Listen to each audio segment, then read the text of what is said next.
الحمد لله الحمد لله رب العالمين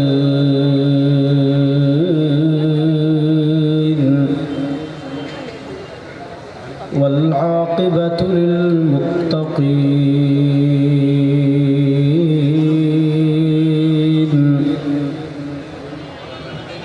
والصلاة والسلام على أشرف الأنبياء والمرسلين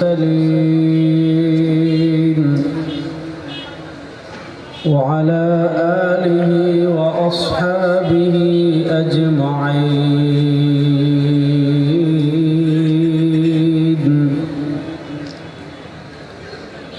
أما بعد فأعوذ بالله من الشيطان الرجيم.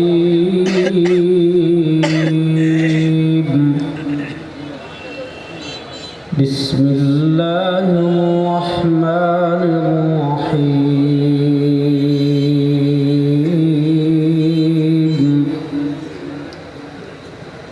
وإذا قيل لهم آمنوا كما آمن الناس قالوا أنؤمن كما آمن السفهاء ألا إنهم هم السفهاء ولكن لا يعلمون. بارك الله لنا ولكم في القرآن العظيم ونفعنا وإياكم بالآيات والذكر الحكيم. وقال رسول الله صلى الله عليه وسلم إنه من يعش منكم بعدي فسيرى اختلافا كثيرا فعليكم بسنتي وسنة الخلفاء الراشدين المهديين تمسكوا بها وعضوا عليها بالنواجذ وإياكم ومحدثات الأمور فإن كل محدثة بدعة وكل بدعة ضلالة وكل ضلالة في النار أو كما قال عليه الصلاة والسلام.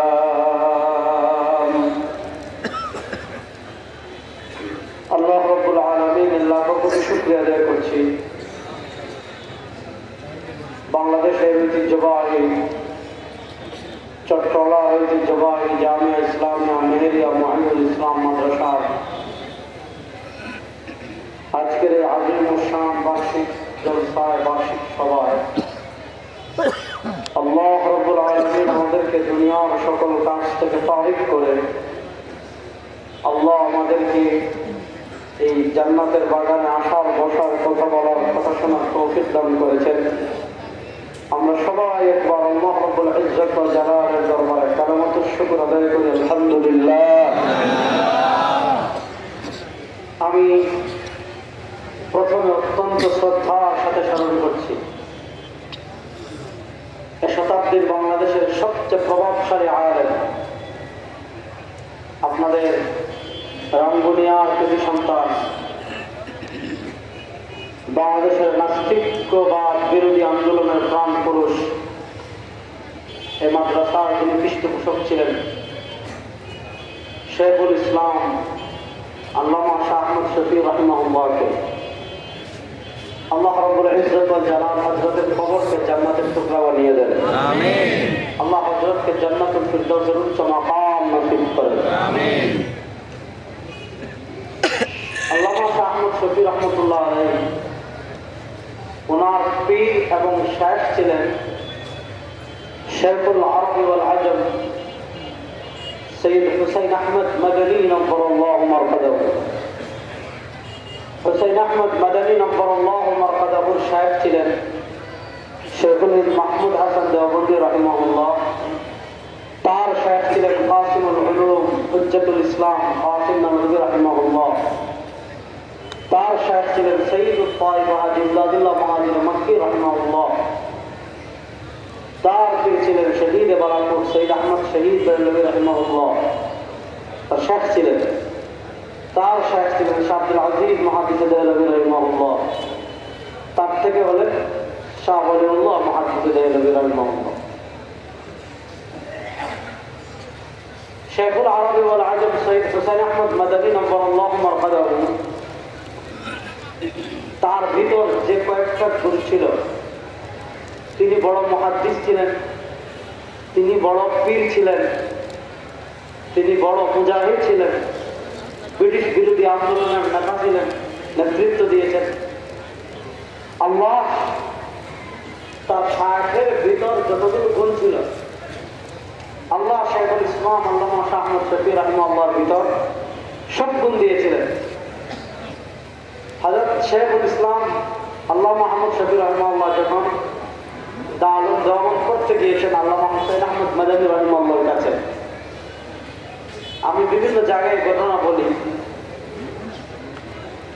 হযরত শেখুল ইসলাম রাহিমাহুল্লাহকে শেখুল আরবি ওয়াল আজম রাহিমাহুল্লাহ যখন খেলাফত দিয়েছেন, তখন আল্লামা শাহ আহমদ শফি রাহিমাহুল্লাহর পুরো তারই ছোট মানুষ, কম বয়সী মানুষ খেলাফত পেয়ে গিয়েছেন।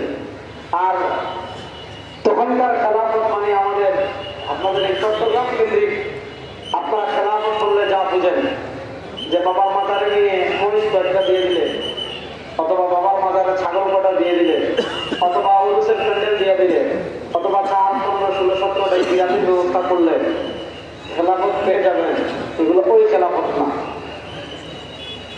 হুসাইন আহমদ মাদানী রাহিমাহুল্লাহ যখন আল্লামা আহমদ শফি রাহিমাহুল্লাহকে খেলাফত দিলেন, আহমদ শফি রাহিমাহুল্লাহ তখন ছোট, দাঁড়িয়ে নাই, তারা হাদিস পড়েন। এটা একটা বিরল ঘটনা। তো শেখুল ইসলাম আল্লামা হুসাইন আহমদ মাদানী নব্বরাল্লাহু মারকাদাহু দর্সের নিয়ম ছিল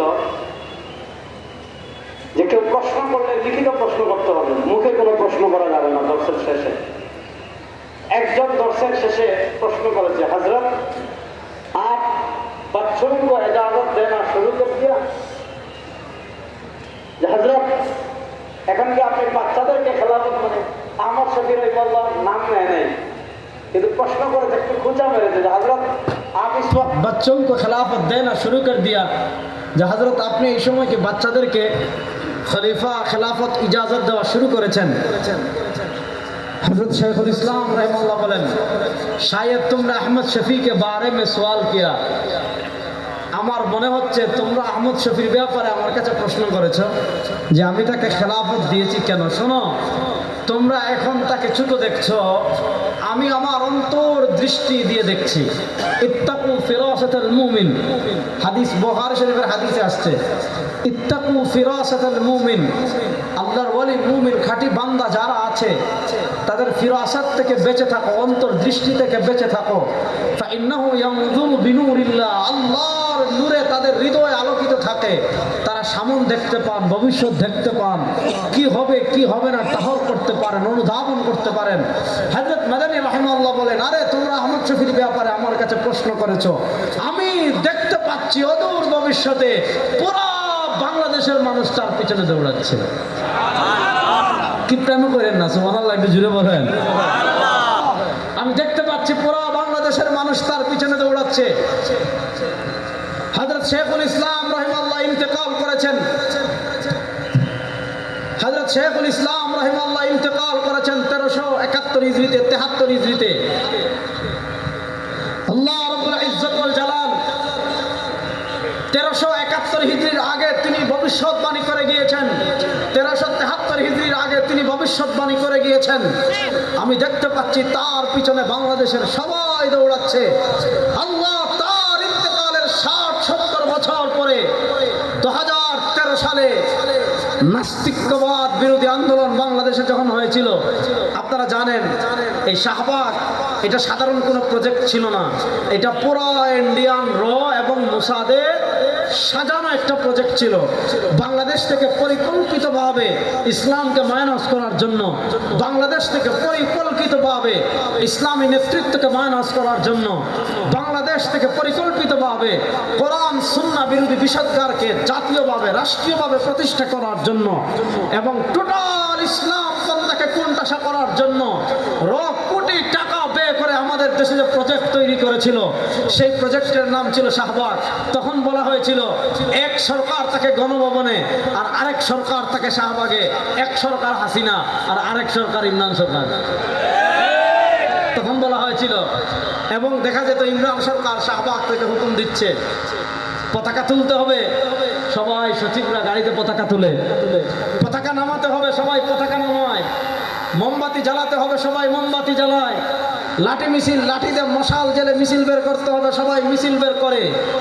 বাদশাহ এমন মনে হয়েছিল এই নাস্তিকতাবাদী স্রোতকে কেউ থামাতে পারবে না। আমাদের পলাতক আপা তখন ওই নাস্তিক ব্লগার রাজীবকে ঘোষণা করেছিলেন দ্বিতীয় মুক্তিযুদ্ধের প্রথম শহীদ। পুরো বাংলাদেশে নাস্তিকতাবাদ যখন মাথাছাড়া উঠেছিল, এক আল্লামা আহমদ শফির আঙ্গুলের ইশারায় বাংলাদেশের নাস্তিকতাবাদের কবর রচনা হয়ে গিয়েছে। এই বাংলাদেশে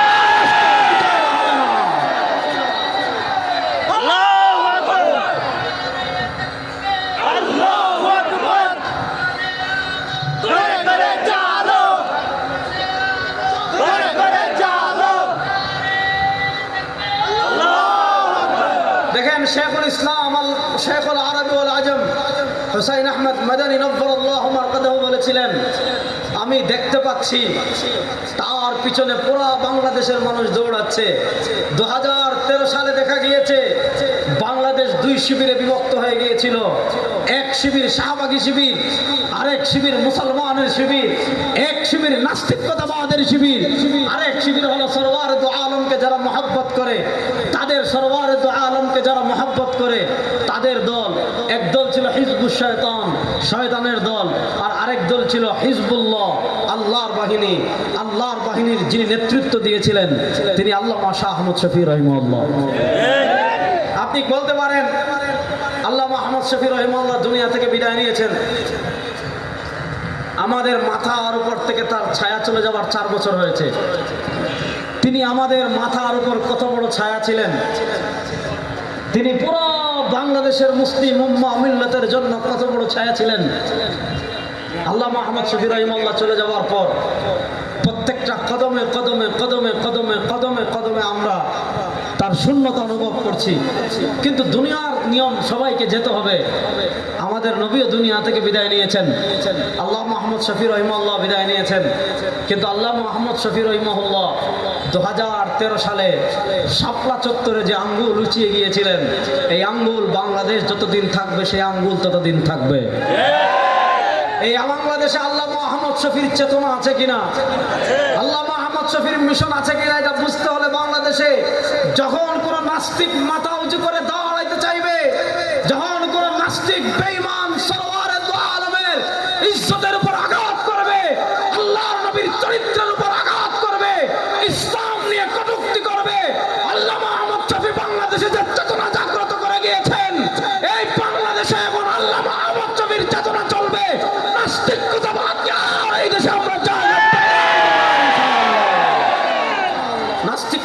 আর এই দেশে জায়গা হবে না। সোজা গো টু দিল্লি। আল্লামা আহমদ শফি রহিমাহুল্লাহ এই চেতনা জাগ্রত করে গিয়েছেন, যারা এই দেশে ইসলামকে মাইনাস করতে চাইবে, কোরআনকে মাইনাস করতে চাইবে, দ্বীনকে মাইনাস করতে চাইবে, শরিয়াকে মাইনাস করতে চাইবে, ইসলামকে মাইনাস করতে চাইবে, এই বাংলাদেশে তাদের জায়গা হবে না, ভারতে পালিয়ে যেতে বাধ্য হবে। এই বাংলাদেশে তাদের জায়গা হবে। আল্লামা আহমদ শফি রহিমাহুল্লাহ বুদ্ধিবৃত্তিক যুদ্ধ খুব ভালো করে বুঝবেন। একটা যুদ্ধ রাঙ্গুনিয়াওয়ালারা গেছেন লাঠি লইয়া, ওই দিক থেকে রওজানবাসী আসছে লাঠি লইয়া, বাস মারামারি করে যুদ্ধ শেষ, যারা জিতছেন। এটার প্রভাব বেশি দিন থাকে না। দেখা যাচ্ছে আজকে আপনি জিতছেন, আল হারবু, ওই যে বুখারী শরীফে হাদিস আসছে না যে উহুদের যুদ্ধে, বদরের যুদ্ধে মুসলমানরা বিজয় লাভ করেছে, আবার উহুদের যুদ্ধে প্রথমে মুসলমানরা বিজয় লাভ করেছিল। মুসলমানরা বিজয় লাভ করার পর বিজয়টা ধরে রাখতে পারেনি, বিভিন্ন কারণ আছে, সেদিকে আমি যাচ্ছি না।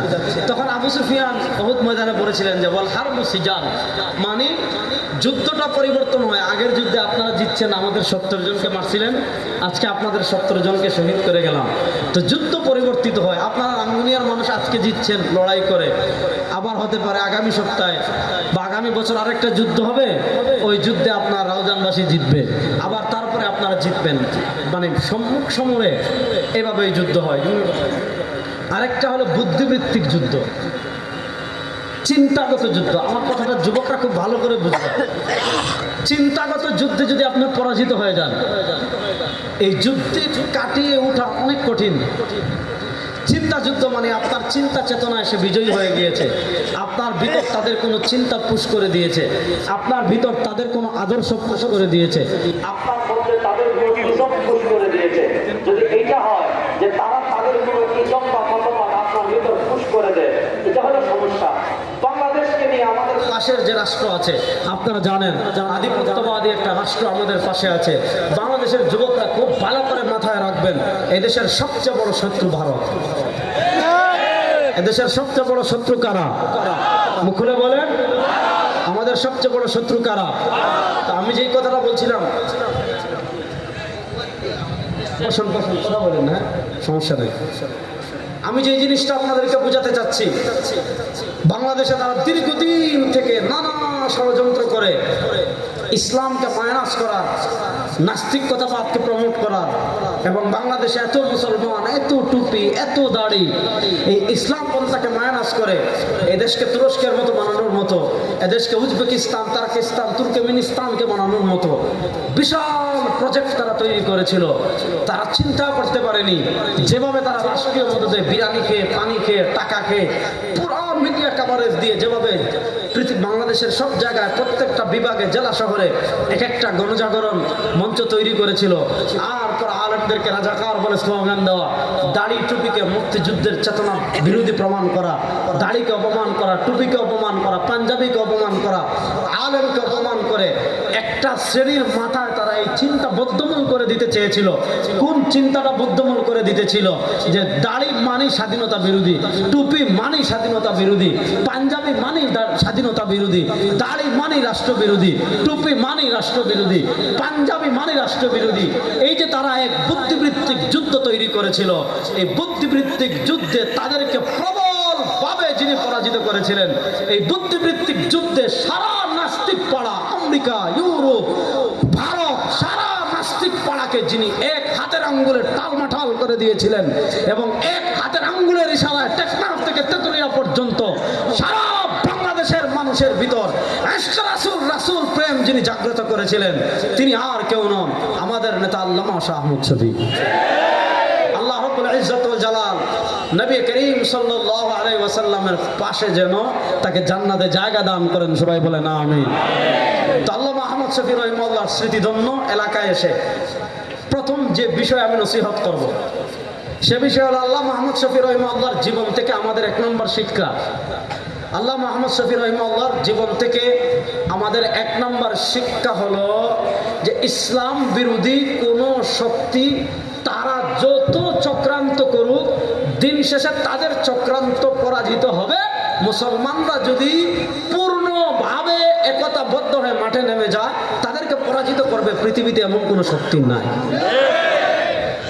আপনি চিন্তা করেন, পুরা রাষ্ট্রযন্ত্র আপনি বাংলাদেশের ইতিহাসে এরকম পাবেন না যে রাষ্ট্রের প্রধানমন্ত্রী, রাষ্ট্রের তোমার প্রধান রাষ্ট্রপতি, সব মন্ত্রী, এমপি, ডিসি, এসপি, এমন কেউ নাই। আর আল্লামা আহমদ শফী রাহিমাহুল্লাহ তার হাতের আঙ্গুলের ইশারায় সারা বাংলাদেশকে তারা জানতো, এই জন্য তারা ভাগের চেয়েও বেশি আল্লামা আহমদ শফীকে ভয় করত। সুতরাং তার জীবন থেকে আমাদের 1 নম্বর শিক্ষা হলো যে ইসলামের পূর্ণ চেতনা, একজন বৃদ্ধ মানুষ, জীবন সায়ান্নে 90-এর উপরে বয়স, এমন একজন বৃদ্ধ মানুষ যখন শাহবাগে নাস্তিকরা দাঁড়িয়ে গেল, কেউ নাই, কেউ মোকাবেলা করবে, কেউ নাই, আল্লামা আহমদ শফি রহিমাল্লাহ দাঁড়িয়ে গিয়েছেন।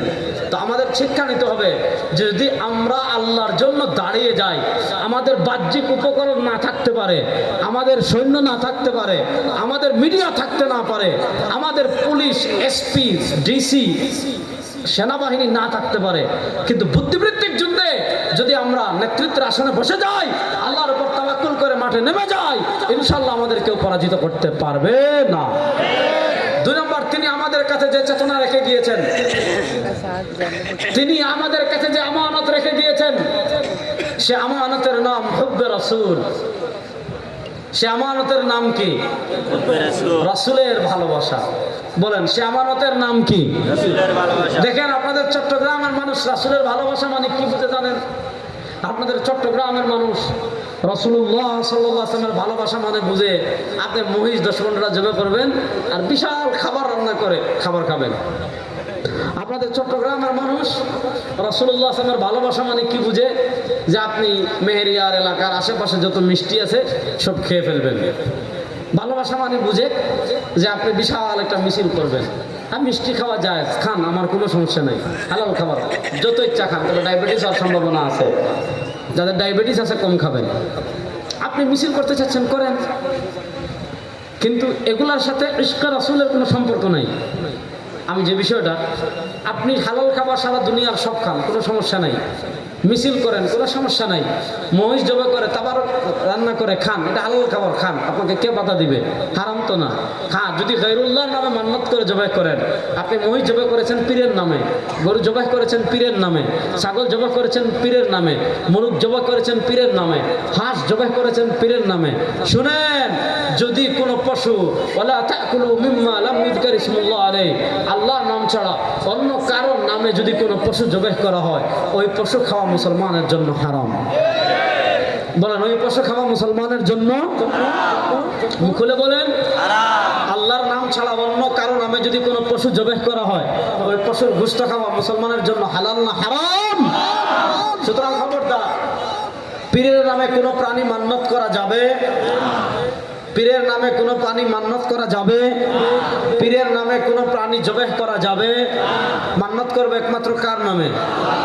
বলেন না, বলেন না, মান্নত করবে একমাত্র কার নামে? আল্লাহর নামে।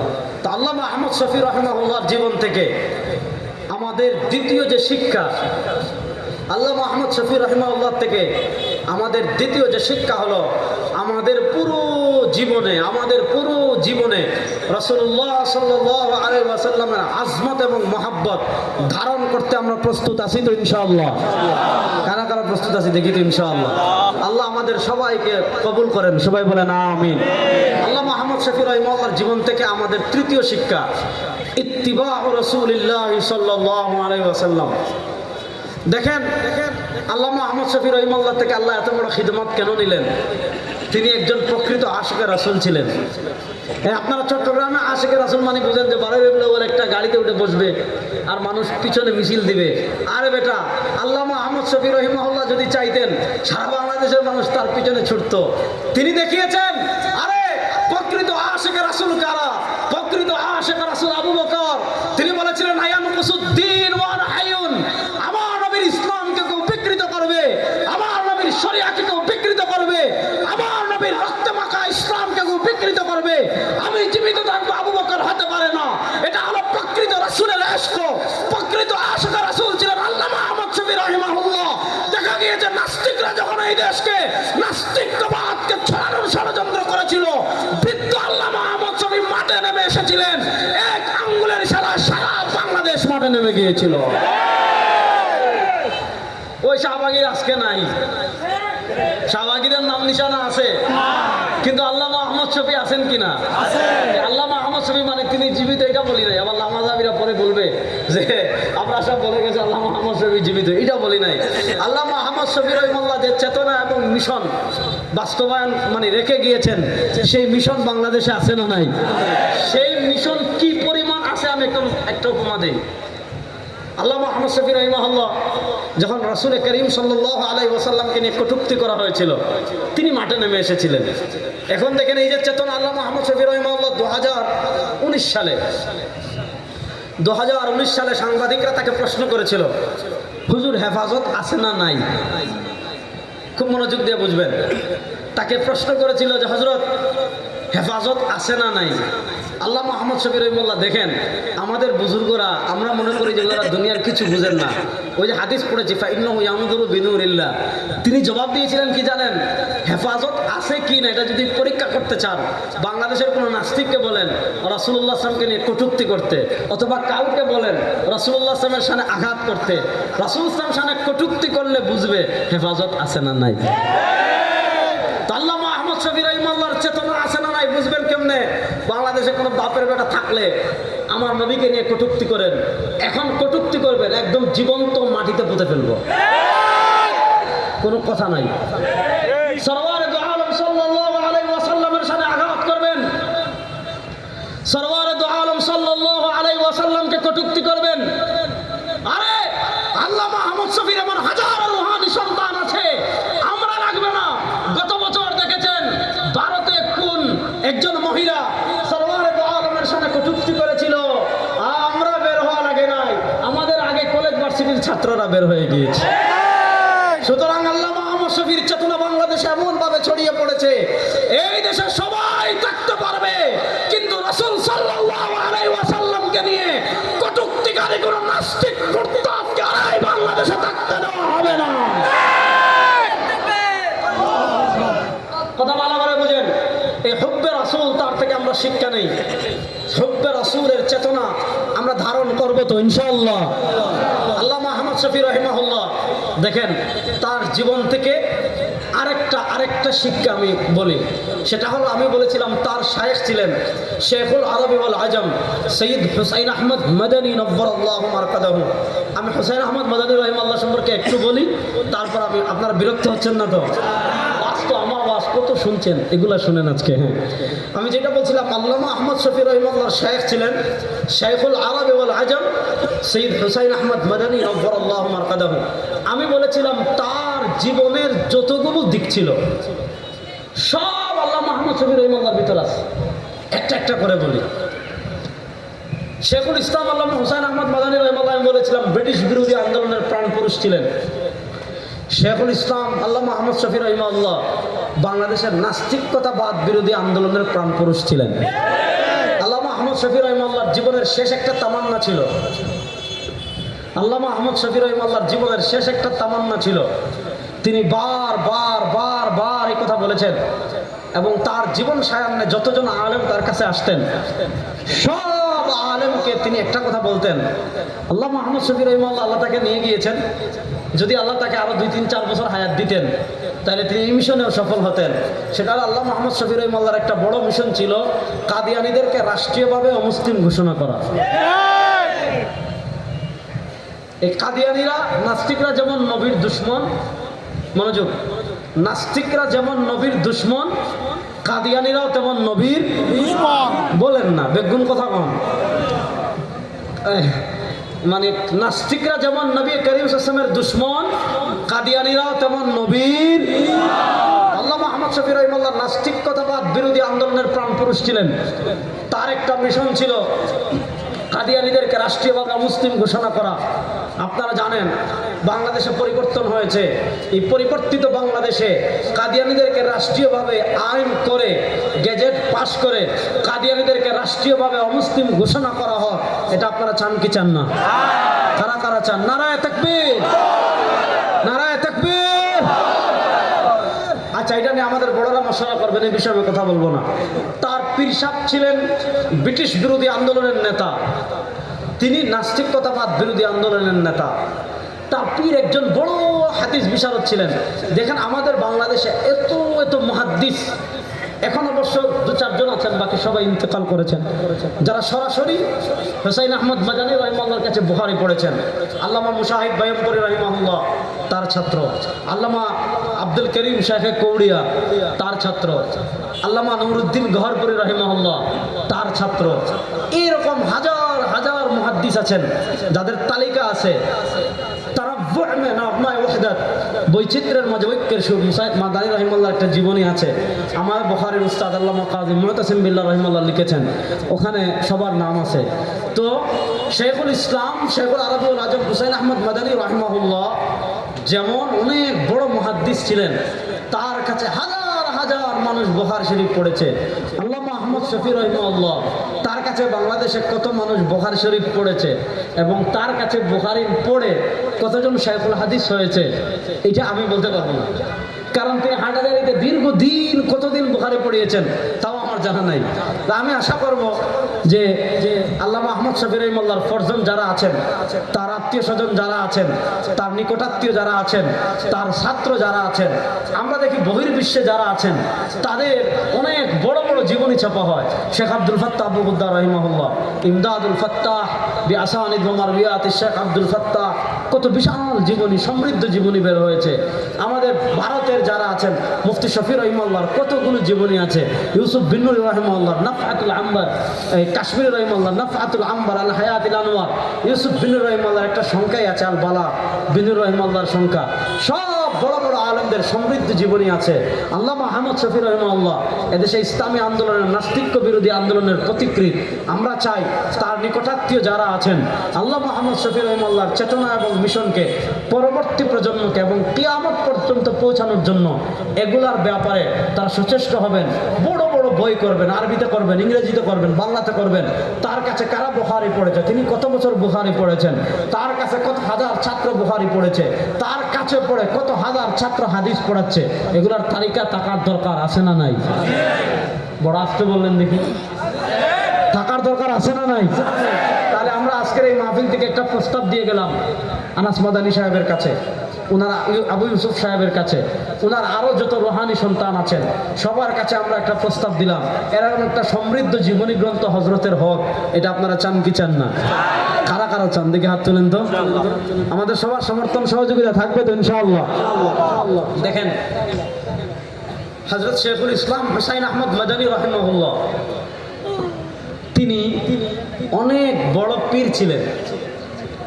দেখেন, আমাদের দেশে আমরা পীর মানে কি বুঝি জানেন? আপনাদের বিশেষ করে চট্টগ্রামে, আপনারা চট্টগ্রামে পীর মানে বুঝেন তার বিশাল খানকা থাকবে, একটা বিশাল লাল নীল ভবন থাকবে, একটা বিশাল চেয়ার থাকবে, মুরিদরা কেউ গরু নিয়ে আসবে, কেউ ছাগল নিয়ে আসবে, কেউ মহিষ নিয়ে আসবে। বছরে আপনার 2-3 দিন উরুস হবে, বা মহাপবিত্র উরুস বা মহানাপাক গজব যাই বলেন, বছরে হবে। ডাক ঢোল পিটিয়ে আপনাদের চট্টগ্রামে আমি দেখেছি গরুরে মালা পরায়। গরুরে কি পরায়? এগুলো আপনারা মনে হয় জীবনে দেখেন নাই, তাহলে কথা বলেন, গরুরে কি পরায়? মালা পরায়। মহিষকে মালা পরায়, ছাগলকে মালা পরায়। মালা পরাইয়া ওই যে বম্বু আছে না, শয়তানের যন্ত্র, শয়তানের যন্ত্র যেটা আছে ওইটা বাজায় আর তালি দিয়ে দিয়ে দিয়ে দিয়ে দিয়ে দিয়ে দিয়ে দিয়ে কবরের কাছে যায়। ওখানে যাওয়ার পর গলায় রশি ধরে এমনভাবে টান দেয় যে গরু এভাবে পড়ে যায়, অর্থাৎ গরুরে দিয়ে বাবা তান্ডে সিজদা করায়। আছে না নাই?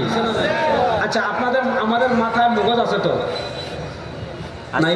আচ্ছা, আপনাদের মাথায় মগজ আছে? আমার মাথায় মগজ আছে, আচ্ছা, আমি নিশ্চিত। এবার বলেন, আপনাদের মাথায় মগজ আছে তো?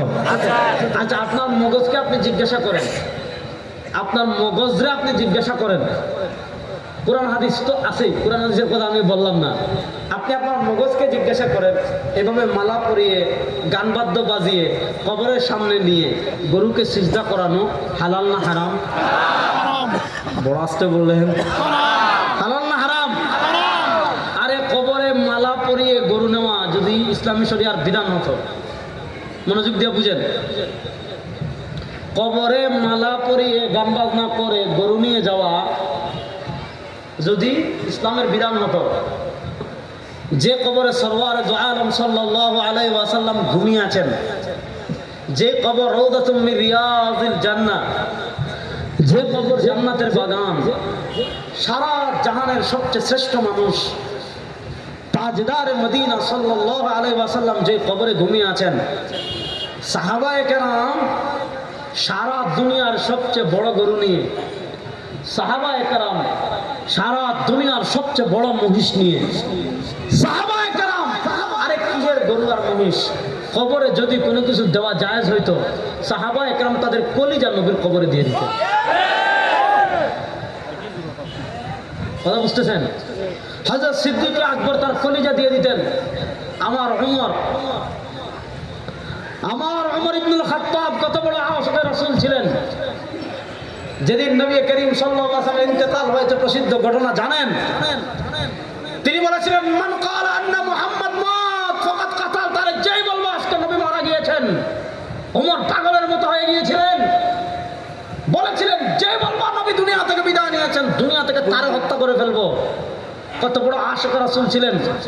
সেই ওমর অর্ধ পৃথিবীর বাদশা ছিলেন, যে ওমর রোমের বাদশা ছিলেন, যে ওমর কিসরার বাদশা ছিলেন, যে ওমর কায়সারের বাদশা ছিলেন। সেই ওমর ইবনুল খাত্তাব অর্ধ পৃথিবীর মালিক হওয়ার পরও আরে কবরে যদি স্বর্ণ দেওয়া যায় হতো, আরে কবরে যদি গরু দেওয়া যায় হতো, মহিষ দেওয়া যায় হতো, আমার ওমর সারা দুনিয়ার স্বর্ণ নবীর কবরে দিয়ে দিতেন। আমরা পীর বুঝি মানে এই ধরনের পীর, যে পিসাব বিশাল চেয়ার, পেট একটা থাকবে মোটা, আর চেয়ারে বসে থাকবে, অনেক এভাবে ধ্যান করে বসে থাকবে, মুড়িদ আসতেছে, দেখেন না এগুলো? আচ্ছা বলেন, এগুলো পীর না ভণ্ড? আচ্ছা বলেন, আমার নবী করিম ইসলাম পীর ছিলেন কি ছিলেন না? আর কথা বলেন, পীর মানে কি? পীর মানে কি এটা বুঝাই আগে। পীর মানে কি এটা বুঝতে আল্লামা আহমদ শফি আর হুসেন আহমদ মাদানী রাহিমাহুল্লাহর ব্যাপারটা আমি পরে বলবো। আগে পীর মানে কি এটা বুঝাই। আপনার বিরক্ত হচ্ছেন না তো? কুয়াকাটা হুজুর আসবে, বয়ান করবে, প্রাণ উজাড় করে সুমধুর সুরে বয়ান করবে। আমার কয়েকটা কাঁচা কথা শুনে ফেলেন, টাটকা কথা। আল্লাহ নবী সাল্লাল্লাহু আলাইহি ওয়াসাল্লাম দুনিয়াতে যে কয়েকটা মিশন নিয়ে এসেছিলেন, লাকাদ মান্নাল্লাহু আলাল মুমিনিন, আল্লাহ মুমিনদের উপর দয়া করেছেন, আল্লাহ মুমিনদের উপর অনুগ্রহ করেছেন। কি দয়া করেছেন, কি অনুগ্রহ করেছেন?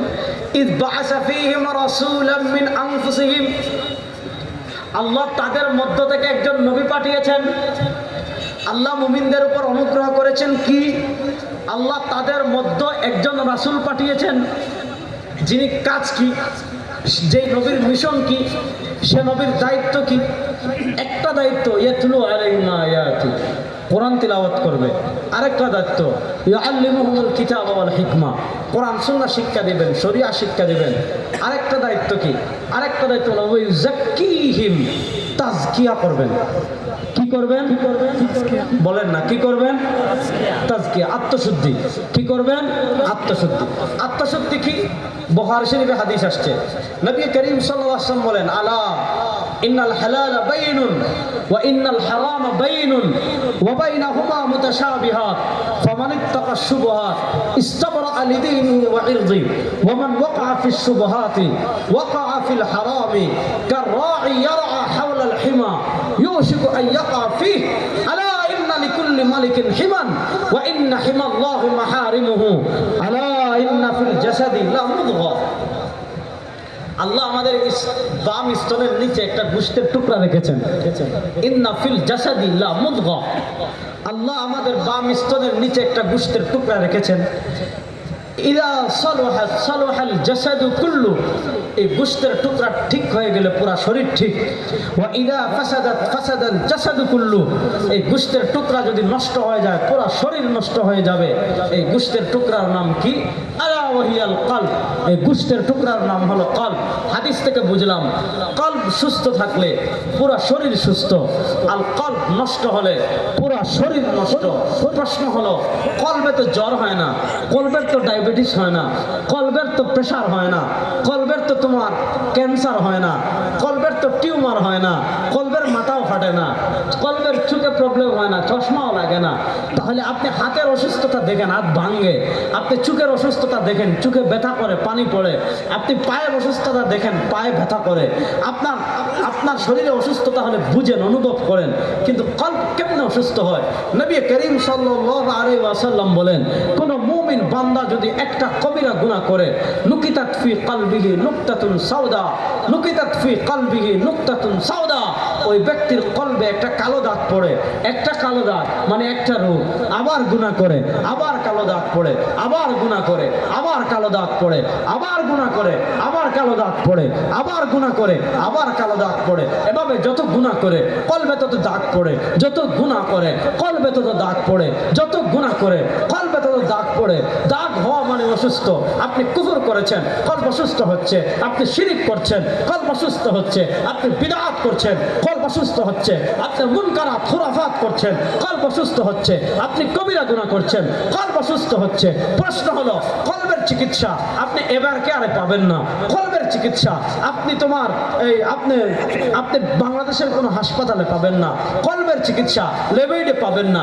কলবের চিকিৎসা ইবনে সিনায় পাবেন না। কলবের চিকিৎসা পৃথিবীর কোনো ফার্মেসিতে পাবেন না, কোনো হাসপাতালে পাবেন না।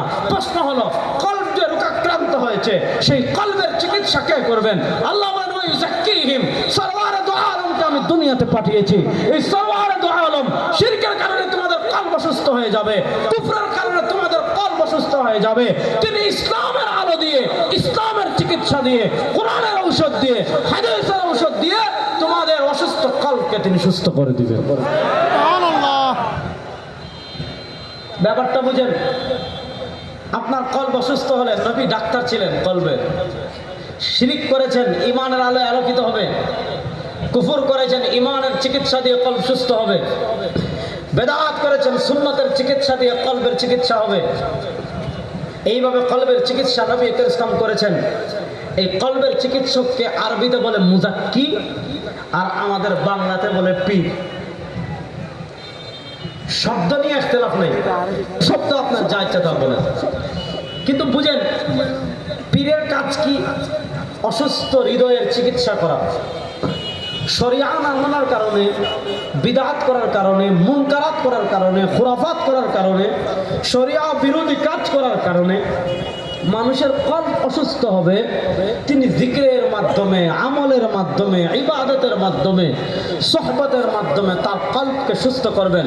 এটা হলো পীরের কাজ, এটা হলো পীরের কাজ। এখন দেখা গেল পীরই এমন যে নিজে শরীয়ত মানে না, পীরই এমন যে নিজে পর্দা করে না, পীরই এমন যে নিজে দাড়ি রাখে না, পীরই এমন যে নিজে কোরআন শুদ্ধ করে পড়তে পারে না, পীরই এমন যারে তার মুরিদরা সিজদা দেয়, পীরই এমন যারে তার মুরিদরা যার নামে মান্নত করে, পীরই এমন যে শুদ্ধ করে কোরআন পড়তে পারে না, পীরই এমন যে দাড়ি রাখে না, পীরই এমন যে টাকনুর নিচে জামা পরিধান করে, পীরই এমন বাতিলের পা চাটে, পীরই এমন নাস্তিক মুরতাদদের দালালি করে। যার ভিতর শরীয়ত পাওয়া যাবে না, যার ভিতর কোরআন পাওয়া যাবে না, যার ভিতর হাদিস পাওয়া যাবে না, সে কখনো পীর হতে পারে না। সে আপাদমস্তক ইবলিস, শয়তান, ভণ্ড, প্রতারক ছাড়া কিচ্ছু না। সে ভণ্ড ছাড়া কিচ্ছু। এই যে একটা আল্লাহ নবী ইসলামের একটা মিশন, আত্মশুদ্ধি। আল্লাহ নবীর একটা মিশন, ইয়াতলু আলাইহিম আয়াতি। মনোযোগ। আল্লাহ নবী সাল্লাল্লাহু আলাইহি ওয়াসাল্লামের একটা মিশন ছিল, তিনি কোরআন তিলাওয়াত করতেন, কোরআন শিখাতেন। কোরআন দুনিয়াতে আসে না নাই? বড় আস্তে বললেন। কোরআন দুনিয়াতে আসে না নাই? ওয়া ইউআল্লিমুহুমুল কিতাবা ওয়াল হিকমা। কোরআন সুন্নাহর শিক্ষা, কোরআন সুন্নাহর শিক্ষা দুনিয়াতে আসে না নাই? ওয়া ইউযাক্কিহিম। আল্লাহ নবী সাল্লাল্লাহু আলাইহি ওয়াসাল্লাম দুনিয়াতে যতগুলো মিশন নিয়ে এসেছেন, সব মিশন দুনিয়াতে আসছে, দুনিয়াতে আছে, কিয়ামত পর্যন্ত থাকবে। কোরআন তেলাওয়াত দুনিয়াতে আছে, ইসলামী শরিয়ার জিহাদ, ইসলামী শরিয়ার জ্ঞান দুনিয়াতে আছে, জিহাদ দুনিয়াতে আছে, ইহলাউ কালিমাতিল্লাহর মেহনত দুনিয়াতে আছে। এবার বলেন, আল্লাহ নবী সাল্লাল্লাহু আলাইহি ওয়াসাল্লাম দুনিয়াতে আগমনের একটা গুরুত্বপূর্ণ লক্ষ্য ছিল, দুনিয়াতে আগমনের একটা গুরুত্বপূর্ণ উদ্দেশ্য ছিল, ওই উযাক্কিহিম, মানুষের আত্মশুদ্ধি করবেন। এবার বলেন, সেই আত্মশুদ্ধির যে মিশন নবী করিম সাল্লাল্লাহু আলাইহি ওয়াসাল্লাম চালু করেছিলেন, মানুষের হৃদয় জগৎ আলোকিত করা যে মিশন নবী করিম সাল্লাল্লাহু আলাইহি ওয়াসাল্লাম চালু করেছিলেন, সেই মিশন দুনিয়াতে আসে না নাই? ওই মিশনকে আমরা বলি পীর মুরিদি। নাম নিয়ে কোনো ইখতিলাফ নাই, কিন্তু দেখা যাচ্ছে আমাদের দেশে পীর মুরিদির নামে আমরা এমন কাজ করি, আমাদের দেশে আত্মশুদ্ধির নামে গাঁজা খায়। আছে না নাই? আপনারা দেখেন নাই মনে হয়। আত্মশুদ্ধির নামে সারা রাত ব্যাপী গান বাজনা করে, আছে না নাই? আত্মশুদ্ধির নামে আমাদের সিলেট আছে শাহজালাল রহিমাল্লাহর মাজার। আমাদের শাহজালাল রহিমাল্লাহর মাজারে বাৎসরিক 3 দিন উরুস হয়। তো আপনি চিন্তা করেন, উরুস যেদিন শেষ হয় এর পরবর্তী 2-3 দিন এই পাশের রাস্তা দিয়ে আপনি হাঁটতে পারবেন না। কেন জানেন? এই পরিমাণ গাঁজা খায় 3 দিনে, বুঝছেন? মানে পুরো আশেপাশের রাস্তা গাঁজার গন্ধে আলোকিত, মানে গন্ধময় হয়ে যায়। এত গাঁজা খায় 2-3 দিন শেষ হওয়ার পর, মানে পরের দিন যদি আপনি দরগায় যান গাঁজার গন্ধে আপনার বমি চলে আসবে। মানে সিটি কর্পোরেশন পরিষ্কার করার আগ পর্যন্ত এত পরিমাণ গাঁজা খেয়েছে যে গাঁজার গন্ধে আপনি আশেপাশেও যেতে পারবেন না। আমাদের দেশে তাসাউফের নামে, পিরাকির নামে এমন কাজ করা হয় যেগুলোর সাথে কোরআন সুন্নাহর কোনো সম্পর্ক, অথচ ইসলামের তাসাউফের ধারাটা বড় সুন্দর। ইমাম আবু নুআইম আসফাহানি রাহিমাহুল্লাহ, ইমাম আবু নুআইম আসফাহানি রাহিমাহুল্লাহ একটা শানদার কিতাব লিখেছেন। ওই কিতাবের নাম হলো হিলিয়াতুল আউলিয়া। খুব মনোযোগ। ইমাম আবু নুআইম আসফাহানি রাহিমাহুল্লাহ একটা শানদার কিতাব লিখেছেন। ওই কিতাবের নাম হলো হিলিয়াতুল আউলিয়া, আল্লাহর ওলিদের হিলিয়া মানে আত্মজীবনী। সেখানে তিনি বড় বড় ওলি আল্লাহদের জীবনী এনেছেন। সবাই ওলি আল্লাহ ছিলেন। শুনেন, প্রকৃত ওলি আল্লাহ কারা? আমরা যারা মনে করি, এই যে আপনারা কিছুদিন আগে দেখছেন না, আপনাদের চট্টগ্রামে এক গোপালবাড় আছে। গোপালবাড় বুঝেন না? ষাঁড়ের মধ্যে যেটা মোগা, এটা হলো গোপালবাড়। আচ্ছা, আপনাদের চট্টগ্রামে একটা গোপালবাড় আছে। সে আমি দেখলাম আপনাদের রাঙ্গুনিয়া বা আশেপাশে একটা পীরের এখানে একটা পুকুর আছে, পুকুর, বুঝছেন? এই পুকুরের পচা, আচ্ছা যাক, এই পুকুরের পচা পানিতে নামছে, বুঝছেন? পচা পানিতে নামে কি বলতেছে জানেন? যে এই যে সে, আচ্ছা আমি ওয়াজ করি, আমি তো চিল্লাই, আমার গলা আলহামদুলিল্লাহ ভাঙে না। সে বলতেছে জানেন যে আমার গলা ভাঙে না কেন? কারণ আমি কি করি, এই এটা তো রাঙ্গুনিয়া নাকি? আচ্ছা, এই রাঙ্গুনিয়া নাকি আপনাদের ওইদিকে কোথাও নাকি একটা কুদালা পাহাড় আছে, আছে নাকি? যাক, রাঙ্গুনিয়ার কোথাও নাকি কুদালা পাহাড় আছে। ওই কুদালা পাহাড়ে নাকি, কুদালা পাহাড়ে কি বাঘ আছে? আমি জানি না আসলে, এনে বাঘ আসবে কোথা থেকে কুদালা পাহাড়ে? আচ্ছা যাক, ওখানে নাকি বাঘে ধরছে, বাঘে ধরছে। তাক একটা আকীদা বুঝেন, আহলুস সুন্নাহ ওয়াল জামাতের আকীদা কারামাতুল আউলিয়া হাক্কুন। কারামাতুল আউলিয়া বলেন, ওয়ালিদের কারামত সত্য। বলেন ওয়ালিদের কারামত, বলেন ওয়ালিদের কারামত। কিন্তু ওয়ালি হওয়ার জন্য কারামত শর্ত না। আল্লামা আহমদ শফি রহিমাল্লাহর জীবনের বড় কারামত কি? আল্লামা আহমদ শফি রহিমাল্লাহর জীবনের সবচেয়ে বড় কারামত শাপলা চত্বর। আর কি কারামত লাগে? আমরা মনে করি যে তিনি বাঘ আটকাই ফেলছেন, অথবা বাঘের কাঁধে উঠে ওখানে গেছেন।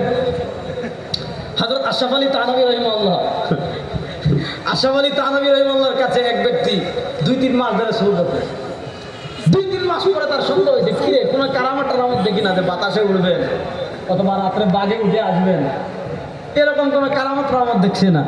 আশরাফ আলী থানভী রাহিমাহুল্লাহকে বলছে, হুজুর আমি তো আপনারা অনেক বড় বুজুর্গ মনে করি, সারা দুনিয়ার মানুষ আপনাকে অনেক বড় বুজুর্গ মনে করে, অনেক বড় ওলি আল্লাহ মনে করে। আমি তো অনেক দিন ধরে আপনারে কোনো কারামত দেখলাম না যে বাতাসে উড়ে যাচ্ছেন, অথবা আপনি খাবার আসমান থেকে নেমে গেছে, অথবা কোনো বাঘে চড়ে আসছেন, এরকম কোনো কারামত তো দেখতে পাচ্ছি না। থানভী রাহিমাহুল্লাহ জবাব দিচ্ছেন, আচ্ছা শোনো, তুমি আমার কারামত দেখতে যাচ্ছ, আচ্ছা বলো, এই যে তুমি এত দিন ধরে আমার কাছে আছো, আচ্ছা তুমি বলো এতদিনে কোথাও কখনো আমাকে সুন্নাহর বিপরীত কোনো কাজ করতে দেখেছো কিনা? অর্থাৎ আমি এমন কোনো কাজ করেছি যে কাজ সুন্নাহ বিরোধী, আমি এমন কোনো কথা বলেছি যে কাজ সুন্নাহ বিরোধী, আমি এমন কোনো বিষয় করেছি যে বিষয় সুন্নাহ বিরোধী? তো তিনি বলেন না, এমন কোনো কাজ আমি আপনাকে করতে দেখি নাই যে কাজটা সুন্নাহ বিরোধী। থানভী রাহিমাহুল্লাহ বলেন, এই যে জীবনের সব ক্ষেত্রে আমি সুন্নাহকে ফলো করি, এটাই সবচেয়ে বড় কারণ। এই জন্য আহলুস সুন্নাহ ওয়াল জামাতের আকীদা হলো, এই যে ইমাম তাহাবী রাহিমাহুল্লাহ বলেছেন, ইমাম মাতুরিদি বলেছেন, আবু হানিফা বলেছেন, খুদ শাইখুল ইসলাম ইবনে তাইমিয়া রাহিমাহুল্লাহ বলেছেন, কারামাতুল আউলিয়া হাক্কুন, ওয়ালিদের কারামত সত্য। কিন্তু কোন ওলি আল্লাহর কারামত বর্ণনা করতে গিয়ে আপনি যদি ঘটনা একটা বানাইয়া বলেন, বাস্তবে ঘটে নাই, বাস্তবে ঘটে নাই, আপনি বানাইয়া বলছেন, বাস্তবে ঘটে নাই, আপনি বানাইয়া বলছেন, তাহলে আপনি কবিরা গুনাহ হবেন, আপনি কবিরা গুনাহ হবেন, আপনার উপর জাহান্নামকে লাজিম করে ফেলবেন। কারামত কারামত সত্য, কিন্তু কোন আলী আল্লাহর নামে কারামত বানিয়ে বলা যাবে? আমরা মনে করি পীর মানি কুদালা পাহাড়ে একটা বদনা মারবেন, ফটিকছড়িতে বদনা মারবেন, আর কুদালা পাহাড়ে বাঘের গিয়ে মাথায় রাখবেন। আচ্ছা আপনি চিন্তা করেন, একটা বদনা যদি বাঘের মাথায় পড়ে, বাঘের কি হইব? আমি কথাটা বুঝাইতে পারি নাই। বাঘ কি পরিমাণ শক্তিশালী বুঝেন তো? এই মসজিদের দেয়ালে আপনি একটা বদনা মারছেন, কি হইব? আমি যে জিনিসটা আপনাদেরকে বলতে চাচ্ছি, আমাদের দেশে মানুষ পীর মনে করে কি জানেন, যে এইরকম বানোয়ার গল্প। এই জন্য দেখবেন আপনি অবাক হয়ে যাবেন, অবাক হয়ে যাবেন।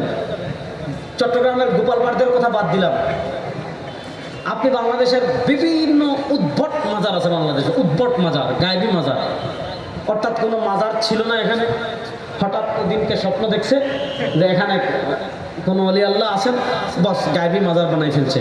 অথবা এমন হয়েছে কোনো ব্যক্তির একটা কুকুর আছে মারা গেছে, একটা গরু আছে মারা গেছে, একটা ছাগল আছে মারা গেছে। এখন বেচারা কি করবে গরু ছাগলটারে? এখন দেখা গেছে এলাকা থেকে একটু দূরে জঙ্গলে গিয়ে গর্ত করে কুকুরটারে মাটি দিয়ে আসছে, অথবা গর্ত করে ছাগলটারে মাটি দিয়ে আসছে, গর্ত করে গরুটারে মাটি দিয়ে আসছে। কিছুদিন পর দেখা গেছে দু তিনজন এদিকে যাচ্ছে, দেখছে কি রে গর্ত, নতুন মাটি দেখা যায়, বাস এখানে একটা লাল সুতা, এখানে একটা লাল পতাকা, এখানে লাল পতাকা, এখানে লাল পতাকা, এখানে মোমবাতি দুইটা, এখানে মোমবাতি দুইটা, এখানে মোমবাতি দুইটা, এখানে মোমবাতি দুইটা, বাস মাজার ব্যবসা শুরু। আছে না নাই? আমাদের দেশে এরকম আছে, গাঁজা খাইতে খাইতে দাঁতের লেয়ার পড়ে গেছে, গাঁজা খেতে খেতে দাঁতের লেয়ার পড়ে গেছে, তো 3-4 স্তর পড়ে গেছে। অনবরত গাঁজা খায়, মুখ লম্বা, চুল লম্বা, গোসল করে না, দুর্গন্ধে পাশে যাওয়া যায় না, পেশাব করে পানি নেয় না, নাভির নিচের পশম পরিষ্কার করে না, এরপরে হলো সিগারেট খায়, এরপরে গোসল করে না। চাঁদপুরে এক আজীব দৃশ্য দেখছি, বুঝছেন? ওনাদের পিসা সারা বছর গোসল করে না, যেদিন বাবার উরুস হয় ওই দিন মুরিদরা নানা জায়গা থেকে পানি নিয়ে আসে। ওই বাবা যেহেতু একদিন বরকতি গোসল করে, এখন তারা মনে করে বাবার এই পানিটা গুরুত্বপূর্ণ, বস বাবা বছরে একদিন গোসল করে, ওই পানিটা মুরিদরা বরকত মনে করে বাক করে নিয়ে যায়। আচ্ছা বলেন, এই পানি খাওয়ার থেকে মুদ খাওয়া ভালো না? কথা বলেন না কেন? এই পানি থেকে পেশাব খাওয়া ভালো না? তা আমাদের দেশের মানুষ দেখবেন এ ধরনের ল্যাংটা একদম উলঙ্গ। আপনি রাজধানী ঢাকার গুলিস্তানে আছেন, গোলাপ শাহ গিয়ে দেখবেন খবরে সিজদায় পড়ে আছে, সবার সামনে দেখেন। কষ্টের কথা কারে বলবো, আমাদের দেশের সেনাবাহিনী এখন মাদক বিরোধী অভিযান পরিচালনা করতেছে, খুব ভালো, ইয়াবা ধরবেন ধরেন, কিন্তু এই যে মাজারে যারা গাঞ্জা টানে, এই মাদকাসক্তি বন্ডদেরকে গ্রেফতার করার প্রয়োজন আছে না নাই? আপনারা দ্রুত সব মাজারে অভিযান পরিচালনা করেন, যেখানে যে গাঞ্জাখুর পাবেন, নেশাখুর পাবেন, সব লড়ে ফেলে নেন। কারণ এরা আমাদের ইসলামকে কলঙ্কিত করতেছে, এরা আমাদের কোরআন সুন্নাহ এবং শরীয়তকে কলঙ্কিত করতেছে। এ সকল ঈমান চোরদের সাথে আমাদের কোনো সম্পর্ক নাই। আপনি অবাক হয়ে যাবেন বাংলাদেশের মানুষের কি অবস্থা রে ভাই, এত কষ্ট লাগে, বুঝছেন? আপনারা ঈমান হারাইয়েন না, বুঝছেন? ঈমানের অনেক দাম। ঢাকা গোলাপশাহে গেলে কি দেখবেন জানেন? এর একেবারে একেবারে মানে মধুরি, মানে চূড়ান্ত পর্যায়ের মধুরি, মানে মদ খায়, নেশা করে, পর্দা করে না, বসে আছে, BMW গাড়ি নিয়ে আসছে, নোয়া গাড়ি নিয়ে আসছে, দামি প্রাইভেট গাড়ি নিয়ে নামে, ওই যে পাগলা যেটা আছে মদ খেয়ে পড়ে আছে, তার পায়ে হাত দিয়া টাকা দিয়ে যাচ্ছে, আছে না নাই? বলবে এবার বন্ডে তো গাঁজা খায়, নামাজ পড়ে না, বলবে যা করো, বাবার ভিতরে কিন্তু কামা আছে, বাবার ভিতর কিন্তু কি আছে? মারেফত আছে। বাবার ভিতর কিন্তু কি আছে? তো আমাদের দেশের মানুষ তাসাউফকে বিকৃত করতে করতে করতে করতে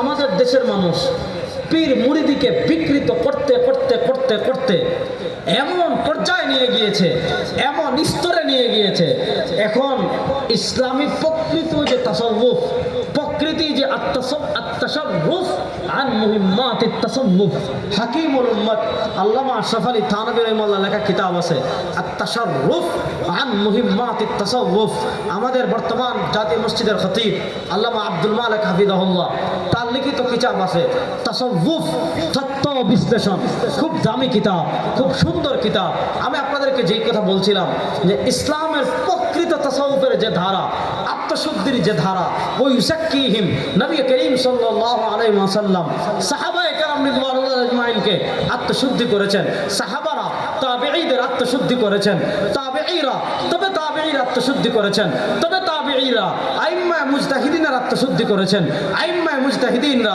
সালাফের আত্মশুদ্ধি করেছেন সালাফরা খলাফের আত্মশুদ্ধি করেছেন এইভাবে আত্মশুদ্ধির যেই ধারা তাসকিয়ার যেই ধারা নবী করিম সাল্লাল্লাহু আলাইহি ওয়াসাল্লাম থেকে চালু হয়েছিল তাসকিয়ার যেই ধারা তাসকিয়ার যে মিশন তাসকিয়ার যে ঝরনা নবী করিম সাল্লাল্লাহু আলাইহি ওয়াসাল্লাম সাহাবায়ে কেরাম রিদওয়ানুল্লাহি আজমাইনের আত্মশুদ্ধি এবং তাসকিয়ার মাধ্যমে সাহাবায়ে কেরাম রিদওয়ানুল্লাহি আজমাইনের যে আত্মশুদ্ধির ধারা সূচনা করেছিলেন ও রাঙ্গুনিয়ার মুসলমান ও শেখুল ইসলাম আল্লাহ মুহাম্মদ শফির এলাকার মুসলমান বলেন আল্লাহ নবী আত্মশুদ্ধির যে ধারা দুনিয়াতে চালু করেছিলেন সেই ধারা দুনিয়াতে আসে না নাই কিয়ামত পর্যন্ত থাকবে কি থাকবে না পাশে ঝুপড়ি তৈরি হবে মানে ময়লা তৈরি হবে আবর্জনা তৈরি হবে কিন্তু প্রকৃত তাসাউফ এটা দুনিয়াতে আসে না নাই এই প্রকৃত তাসাউফের যে ধারা এটা আমাদেরকে দেখিয়ে দিয়েছেন এবং এইটা আমাদের কাছে এসেছে আল্লাহ মুহাম্মদ শফি রাহিমাহুল্লাহ তার পীর হযরত মাদানী রাহিমাহুল্লাহ তার পীর হযরত রশিদ আহমদ গাঙ্গুহি রাহিমাহুল্লাহ তার পীর হাজী ইমদাদুল্লাহ মুহাজির মক্কি রাহিমাহুল্লাহ তার পীর সঈদ আহমদ শহীদ বেরলভী রাহিমাহুল্লাহ তার পীর শাহ আব্দুল আজিজ মুহাদ্দিস দেহলভী রাহিমাহুল্লাহ এইভাবে তাসাউফের ধারা তাসাউফের বিশুদ্ধ তাসাউফের ধারা আমাদের দেশে আছে না নাই এজন্য শুনেন इंसान इंसान को बनाते हैं नेक মানুষের সোহবতে যাওয়া নেক মানুষের মজলিসে যাওয়া নেক মানুষের সাথে জুড়ে থাকা নবী করিম সাল্লাল্লাহু আলাইহি ওয়াসাল্লাম এটার উপমা বড় সুন্দর করে বুঝিয়েছেন এই হাদিসটা বলি এই হাদিসে ব্যাখ্যা করে আজকের মতো শেষ করব মনোযোগ দিয়ে বুঝেন ইমাম বাইহাকি রাহিমাহুল্লাহ সুনান কুবরায় শুআবুল ঈমানের হাদিস এনেছেন নবী করিম সাল্লাল্লাহু আলাইহি ওয়াসাল্লাম বলেন আমার উম্মতেরা শোনো মাসালুল জালিসিস সালিহি কামাসালি সাহিবিল মিসকি ইল্লাম তুসিবকা মিনহু শাইউন আসাবাকা মিন রিহিহি ওয়া মাসালুল জালিসিল খাবিসি কামাসালি সাহিবিল কির ইল্লাম তুসিবকা মিনহু শাই আসাবাকা মিন দুখানিহি নবী করিম সাল্লাল্লাহু আলাইহি ওয়াসাল্লাম বলেন আমার উম্মতেরা শোনো মাসালুল জালিসিস সালিহ আল্লাহ মুহাম্মদ শফি রাহিমাহুল্লাহর মতো আল্লাহর নেক বান্দা যারা ছিলেন আল্লাহর প্রিয় বান্দা যারা ছিলেন তাদের উপমা কার মতো জানো মাসালুল জালিসিস সালিহ আল্লাহর নেক বান্দাদের মজলিসে বসা আল্লাহর নেক বান্দাদের কাছে বসা আল্লাহর প্রিয় বান্দাদের মজলিসে গিয়ে বসা তাদের খানকাহে বসা তাদের মজলিসে বসা তাদের মাহফিলে বসা নেক বান্দাদের মজলিস মাহফিলে বসার উপমা কার মতো জানো কামাসালি সাহিবিল মিসকি মিশকে আম্বর বিক্রি করার মতো আতর বিক্রি করার মতো পারফিউম বিক্রি করার মতো আপনি খবর পেয়েছেন মেহেরিয়ার এক দোকানে রাঙ্গুনিয়ার এক দোকানে পৃথিবীর সবচেয়ে দামি মিশকে আম্বর বিক্রি করা হয় অথবা পৃথিবীর সবচেয়ে দামি পারফিউম বিক্রি করা হয় অথবা পৃথিবীর সবচেয়ে দামি আতর বিক্রি করা হয় আপনি তার কাছে গিয়ে বললেন ভাই তোমার আতরের দোকানে শুনেছি দুনিয়ার সবচেয়ে দামি আতর আছে তোমার আতরের দোকানে শুনেছি দুনিয়ার সবচেয়ে দামি পারফিউম আছে তোমার আতরের দোকানে শুনেছি পৃথিবীর সবচেয়ে দামি মেশকে আম্বর রয়েছে আমার তো টাকা নাই আমার তো পয়সা নাই আমার তো সামর্থ্য নাই এক কাজ করো সবচেয়ে দামি আতরটা সবচেয়ে দামি পারফিউমটা সবচেয়ে দামি মেশকে আম্বরটা আমার হাতে একটু লাগিয়ে দাও ইল্লাম তুসিবকা মিনহু শাইউন আপনি বলার পর সে যদি আপনার হাতে মিশকে আম্বর লাগিয়ে নাও দেয় আপনি না বলার পর সে যদি দুনিয়ার সবচেয়ে দামি আতর আপনার হাতে লাগিয়ে না দেয় সে আপনি বলার পর দুনিয়ার সবচেয়ে দামি পারফিউম যদি আপনার হাতে লাগিয়ে নাও দেয় আসাবাকা মিন রিহিহি আপনি যখন আতরের দোকানে যাবেন আপনি যখন পারফিউমের দোকানে যাবেন আপনি যখন মেশকে আম্বরের দোকানে যাবেন আতরের ঘ্রাণ পারফিউমের ঘ্রাণ মেশকে আম্বরের ঘ্রাণ আপনার নাকে লাগবে কি লাগবে না বলেন লাগবে কি লাগবে না? এবার বলেন আপনার নাকে যদি আতরের ঘ্রাণ লাগে, আপনার নাকে যদি মিষ্টি আম্বরের ঘ্রাণ লাগে, আপনার নাকে যদি আপনার পারফিউমের ঘ্রাণ লাগে, ভালো লাগবে কি লাগবে না? আসাবাকা মিন রিয়াহিহি। আতরের দোকানে গেলে যেমন আতরের ভালো ঘ্রাণ লাগে, আল্লাহ ওয়ালাদের সুহবতে বসলে, আল্লাহর নেক বান্দাদের সুহবতে বসলে, আল্লাহ ওয়ালাদের মাজলিসে বসলে, আপনি যদি তাদের মতো আল্লাহ ওয়ালা নাও হন, আপনি যদি তাদের মতো আল্লাহর প্রিয় বান্দা নাও হন, আপনি যদি তাদের মতো আল্লাহর প্রিয় বান্দা নাও হন, আল্লাহ তাদের সুহবতের বদৌলতে, আল্লাহ তাদের মাজলিসের ঘ্রাণে আপনাকে গুনাহ থেকে বাঁচিয়ে রাখবেন। ওয়ামাসালুল জালিসিল খাবিস কামাসালি সাহিবিল কি। নেতা বানাইবেন আপারে, আপনারা কিন্তু বিপদে ফেলে হেলিকপ্টারে চলে যাবেন। নেতা বানাবেন ফাসিককে, অভিভাবক বানাবেন ফাসিককে, টাকা চুরি করে, টাকা পাচার করে, প্রজেক্ট চুরি করে, রাষ্ট্রের কোটি কোটি কোটি কোটি টাকা নষ্ট করে, নামাজ পড়ে না। হ্যাঁ, গিয়া বলে কি যে আজকে ঈদ উল ফিতরের জানাজার নামাজ। ঈদ উল ফিতরের, বুঝেন না, ঈদ উল ফিতরের জানাজার নামাজ। এরকম ফাসিকের পিছনে ছুটবেন, এরকম ফাসিককে নেতা মানবেন, এরকম বন্ড যেগুলা শরীয়ত মানে না, যাদের ভিতর কোরআন হাদিসের জ্ঞান নাই, এদের কাছে যাবেন, এদের খানকায় যাবেন, এদের কাছে বসবেন, কি হবে জানেন? তার উপমা হলো কামাসালি সাহিবিল কির, হাপরওয়ালার মতো। হাপরওয়ালার কাছে গেলে কি হয় জানেন? ইল্লাম তুসিবিকা মিন ওয়াশাই। কামারের কাছে বসলে কামার যখন হাপড় টানে, হাপড় থেকে ধোঁয়া বের হয়। আপনি হাপড়ের কাছে বসলে আপনার গায়ে যদি আগুন নাও লাগে, আসাবাকা মিন দুখানিহি, আপনার চোখ দিয়ে ধোঁয়া ঢুকবে, আপনার নাক দিয়ে ধোঁয়া ঢুকবে, আপনার মুখ দিয়ে ধোঁয়া ঢুকবে, আপনার কান দিয়ে ধোঁয়া ঢুকবে। এমন জায়গায় আগুন লাগছে, আপনার চোখ, কান, নাক, মুখ সব একদিক একসাথে যদি সব দিক দিয়ে ধোঁয়া ঢুকে, আপনার খুব ভালো লাগবে। কথা বলেন, কষ্ট হয় কি হয় না? এটা হলো খারাপ লোকের সহবতের ফল। তার কাছে যাবেন, আপনার কান, মুখ, নাক, সারা শরীর প্রভাবিত হয়ে আপনি তার মতো পথভ্রষ্ট হয়ে যাওয়ার সম্ভাবনা আছে। এজন্য দেখবেন ইমাম ইবনে আব্দুল বার মালিক রাহিমাহুল্লাহ কিতাব লিখেছেন জামিউ বায়ানিল ইলমি ওয়া ফাদলি। আল্লাহ নবী আলেমদের কাছে কাছে থাকার এত কথা কেন বললেন? জালিসু বিল উলামা, জালিসু বিস সুলাহা। বেশি বেশি করে আলেমদের কাছে যাও, বেশি বেশি করে নেক বান্দাদের কাছে যাও। কেন? আলেমের কাছে থাকলে আলেমের সুহবতের প্রভাব পড়ে, আল্লাহ আপনাকেও বাঁচিয়ে রাখবেন, এটা হাদিসের কথা।